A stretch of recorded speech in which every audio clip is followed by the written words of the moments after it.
Hello friends, this is Sangam Fori. Welcome back to my channel Pharmacy Tree. Friends, in this video I am going to talk about Grisovin FP tablet. FP कहने का अर्थ होता है यहाँ पे fine particles या tablet Grisovin FP. So friends, without wasting any more time, we should start the video.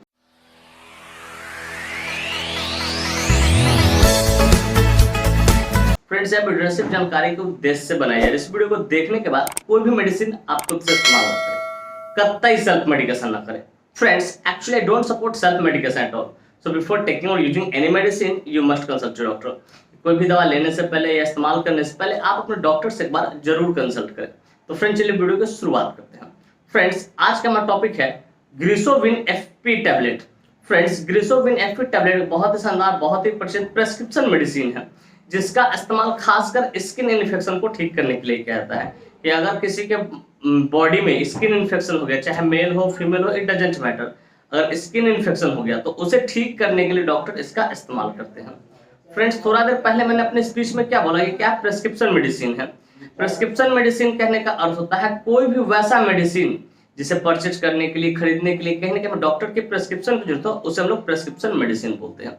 Friends, यह medicine anti fungal antibiotic category से बिलोंग करता है। अब जाहिर सी बात है, मैंने इस टर्म का इस्तेमाल किया तो मेरे व्यूअर जानना चाहेंगे, पूछना चाहेंगे, sir what is the exact meaning of anti fungal antibiotic category.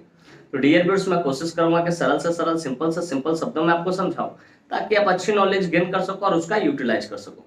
तो dear viewers, anti fungal antibiotic category कहने का अर्थ होता है, सिंपल समझिएगा, कि फंगल डिजीज में जो एंटीबायोटिक चलते हैं, ठीक है, उसका ये अपने आप में एक एंटीबायोटिक, अलग से एंटीबायोटिक देने की जरूरत नहीं, ऐसा समझ लीजिए कुछ, ठीक है। फंगल एंटीबायोटिक है, मतलब जैसे फंगल डिजीज अगर होता है किसी को, फंगल के कारण कोई डिजीज होता है, ठीक है, कोई बीमारी होती है, जैसे इचिंग हो गया, स्कीबिच हो गया, ठीक है, डर्मेटाइटिस हो गया, स्किन रैशेस हो गया, ठीक है, ये सब चीजें होता है, एक्जिमा हो गया, तो उसमें अलग से डॉक्टर एंटीबायोटिक देते हैं। लेकिन ये अपने आप में एंटी फंगल एंटीबायोटिक है, कि अपने आप में एक एंटी फंगल एंटीबायोटिक, अलग से एंटीबायोटिक देने की जरूरत नहीं। थोड़ा और इसे मैं क्लियर कर दूं कि आखिर एंटी फंगल एंटीबायोटिक कैटेगरी होता क्या है। डीएबीएस कोई भी वैसा मेडिसिन, चाहे टैबलेट फॉर्म में हो चाहे कैप्सूल फॉर्म में हो, किसी भी दोनों में से किसी फॉर्म में हो, जो फंगल डिजीज के खिलाफ जाके काम करे, मतलब फंगी से होने वाले जो डिजीज होते हैं उसको जाके खिलाफ काम करे या उसे क्योर करने का काम करे, ठीक करने का काम करे, वैसे सारे मेडिसिन को क्या बोलते हैं, एंटी फंगल एंटीबायोटिक कैटेगरी का मेडिसिन बोलते हैं। डियर व्यूअर्स, मैं उम्मीद करता हूँ कि बात आपको बढ़िया से समझ में आ गई। फ्रेंड्स, चलिए अब बात करना चाहता है कौन सी कंपनी इसको मैन्युफैक्चर करती है, क्या इसमें मॉलिक्यूल्स पाए जाते हैं, क्या इसके यूसेज होते हैं, क्या इसके कंट्राइंडिकेशन होते हैं, क्या इसके साइड इफेक्ट होते हैं, क्या इसके डोज होते हैं। इन सारी बातों को हम लोग समझेंगे इस वीडियो में बहुत डिटेल से। Friends, I will make you understand each and everything in a very simple way. Friends, मैं यहाँ पे ना हर एक चीज को बहुत शानदार तरीके से, बहुत सस्ता तरीके से आपको समझाऊंगा। तो friends, first of all I would like to talk about which company manufactures it. कि फ्रेंड्स, चलिए सबसे पहले हम लोग ये जान लेते हैं कि कौन सी कंपनी है जो इस मेडिसिन को मैन्युफैक्चर करती है। तो फ्रेंड्स, इस मेडिसिन को GSK मतलब Glaxo Smith Kline pharmaceutical industry द्वारा मैन्युफैक्चर किया जाता है, जो कि अपने आप में काफी प्रसिद्ध है, काफी हाईली रेप्यूटेड फार्मास्यूटिकल इंडस्ट्री होता है। Friends, this medicine is basically manufactured by GSK pharmaceutical industry. Friends, के एक स्ट्रिप में ना 10 टैबलेट्स होते हैं, जिसकी कीमत मार्केट में लगभग 20 रुपए से लेकर 30 रुपए के आसपास होती है और उतने में अवेलेबल हो जाती है। फ्रेंड्स, मैं यहाँ पे एस्टिमेटेड प्राइस बता रहा हूँ, एग्जैक्ट नहीं बता रहा हूँ, अपना खुद देख लेना, क्योंकि प्राइस हमेशा टाइम टू टाइम क्या होता है, वैल्यू होता रहता है, बदलते रहता है। तो डियर व्यूअर्स, मैं उम्मीद करता हूँ ये बातें आपको बखूबी समझ में आ गई कि कौन सी कंपनी इसको मैन्युफैक्चर करती है और इसके एक स्ट्रिप में कितने टैबलेट्स होते हैं और क्या उसका एस्टिमेटेड प्राइस होता है। फ्रेंड्स, नेक्स्ट हम बात करना चाहेंगे इसके मॉलिक्यूल्स के बारे में, कि which molecule is basically found in this medicine. कि बेसिकली जो मेडिसिन आप देखते हैं इसके अंदर कौन सा मॉलिक्यूल्स पाता है। तो फ्रेंड्स, बेसिकली इसके अंदर सिंगल मॉलिक्यूल ग्रिसियोफल्विन 250 मिलीग्राम पाया जाता है, 250 मिलीग्राम पाया जाता है, जिसका इस्तेमाल फंगल इन्फेक्शन को ठीक करने के लिए किया जाता है। डियर व्यूअर्स, मैं उम्मीद करता हूँ ये बातें भी आपको बढ़िया से समझ में आ गई। फ्रेंड्स, चलिए अब बात करना चाहेंगे इसके यूसेज के बारे में, कहाँ कहाँ इसका इस्तेमाल करते हैं, डॉक्टर कब इसको प्रिस्क्राइब करते हैं, किन किन डिजीज में सपोर्टेड ट्रीटमेंट पर इसका इस्तेमाल लिया जा सकता है। Friends, let us talk about the usage of this medicine. इस मेडिसिन के यूसेज को समझते हैं कहाँ कहाँ इसका इस्तेमाल किया जाता है। तो फ्रेंड्स, नंबर 1 यूसेज है ट्रीटमेंट ऑफ फंगल डिजीज।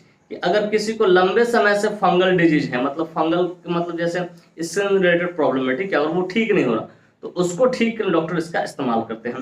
फिर treatment of chronic ring worm, अगर किसी को दाद बोलते हैं ना, ठीक है, क्रोनिक रिंग वर्म, ठीक है, तो उसको भी ठीक करने डॉक्टर इसका इस्तेमाल करते हैं। किसी को लंबे समय से है और जनरल जो दवा चल रही चलने के बावजूद भी आराम नहीं, तब डॉक्टर इसको प्रिस्क्राइब करते हैं।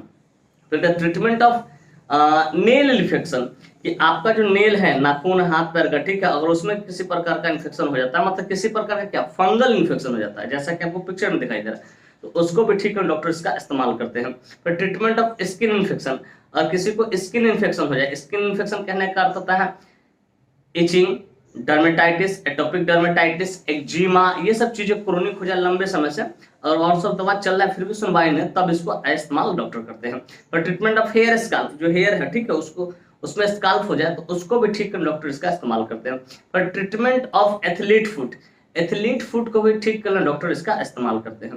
तो फ्रेंड्स बेसिकली इतने सारे जगहों पे इसका इस्तेमाल किया जाता है, लेकिन मेनली जो इसका इस्तेमाल होता है, थोड़ा समझ लीजिए, आपको बढ़िया से समझ में, मेनली जो इसका इस्तेमाल होता है वो फंगल इन्फेक्शन जो क्रोनिक हो चुका है लंबे समय से, ठीक है, चल रहा है, उसको ठीक करने के लिए किया जाता है।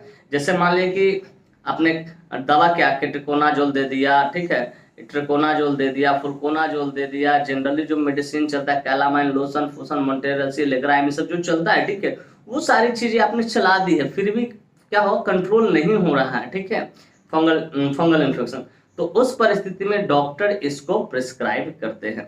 तो डियर व्यूअर्स, मैं उम्मीद करता हूँ इसकी यूसेज आपको बढ़िया से समझ कहाँ इसका इस्तेमाल किया जाता है।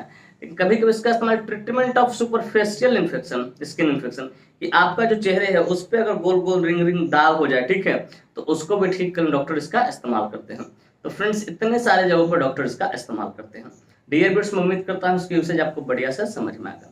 फ्रेंड्स चलिए अब बात करना चाहेंगे सर कंट्राइंडिकेशन के बारे में। Friends without knowing contraindication we should never ever administer any drug any medicine to anyone, कि बिना कंट्राइंडिकेशन यानी कभी भी किसी को कोई भी मेडिसिन प्रिस्क्राइब नहीं करना है आपको, ठीक है, वरना इसका परिणाम घातक हो सकता है। तो फ्रेंड्स नंबर 1 कंट्राइंडिकेशन अल्कोहल, अगर किसी व्यक्ति ने अल्कोहल कंज्यूम कर रखा उस व्यक्ति को आपको नहीं देना है, या इस मेडिसिन को लेने के बाद अल्कोहल कंज्यूम न करें। फिर the pregnant lady, breast feeding mother, अगर कोई स्त्री माँ बनने वाली है, ठीक है, इन द फैमिली वे में है, तो उसको भी आपको नहीं देना। फिर द ब्रेस्ट फीडिंग मदर, अगर कोई स्त्री अपने बच्चों को दूध पिलाती है, स्तनपान कराती है, तो उसको भी आपको नहीं देना।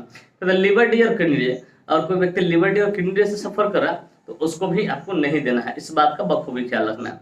तो डियर व्यूअर्स, मैं उम्मीद करता हूँ कंट्राइंडिकेशन भी आपको बढ़िया से समझ में आ गया। फ्रेंड्स चलिए अब बात करना चाहेंगे मोड ऑफ एक्शन के बारे में, आखिर जो मेडिसिन है किस तरीके से काम करती है, कैसे वर्क करती है। तो डियर व्यूअर्स, मैं कोशिश करूंगा एकदम सिंपल शब्दों में आपको समझा दूं ताकि आप आसानी से गेट कर जाओ। तो डियर व्यूअर्स, इसका जो मोड ऑफ एक्शन होता है, जैसे इस मेडिसिन को हम लेते हैं, this medicine stops the growth of fungi by preventing the cell division. ये क्या करता है, जो फंगी के कारण फंगल डिजीज होता है उसके ग्रोथ को स्टॉप करता है, उसके बढ़ने की प्रक्रिया को रोक देता है। लेकिन कैसे, जो सेल डिवीजन उसका होता है उसको सेल डिवीजन नहीं होने देता है, सेल डिवीजन को रोककर इसको क्या करता है, फंगी को स्टॉप कर देता है। ठीक है डियर व्यूअर्स, मैं उम्मीद करता हूँ कि इसके मोड ऑफ एक्शन भी आपको बढ़िया से समझ में आएगा। फ्रेंड्स चलिए अब बात करना चाहेंगे साइड इफेक्ट्स के बारे में। फ्रेंड्स जितने भी एलोपैथिक मेडिसिन होते हैं उसका कुछ ना कुछ तो साइड इफेक्ट देखने को मिलता ही है, ठीक उसी प्रकार इसका भी कुछ साइड इफेक्ट है जो कि इस प्रकार है।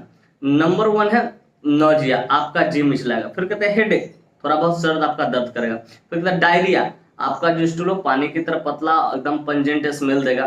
फिर डिजीनेस, आपको थोड़ा बहुत सर चक्कर भी देगा। स्किन रैशेस, हो सकता है आपको स्किन में रैशेस, दाना दाना चकत्ता चकत्ता टाइप के रेडियो स्पॉट भी हो सकता है, स्किन रैशेस भी हो सकता है। तो फ्रेंड्स ये कुछ इसके साइड इफेक्ट है, नोजिया, डिजीनेस, डायरिया, हेडेक और स्किन रैशेस। इस तरह का कोई भी साइड इफेक्ट दिखे आप तुरंत अपने डॉक्टर को कंसल्ट करें, उन्हें इन्फॉर्म करें कि सर मुझे इस तरह की परेशानी हो रही, तो हो सके इससे पर दूसरे मेडिसिन को प्रिस्क्राइब करेंगे।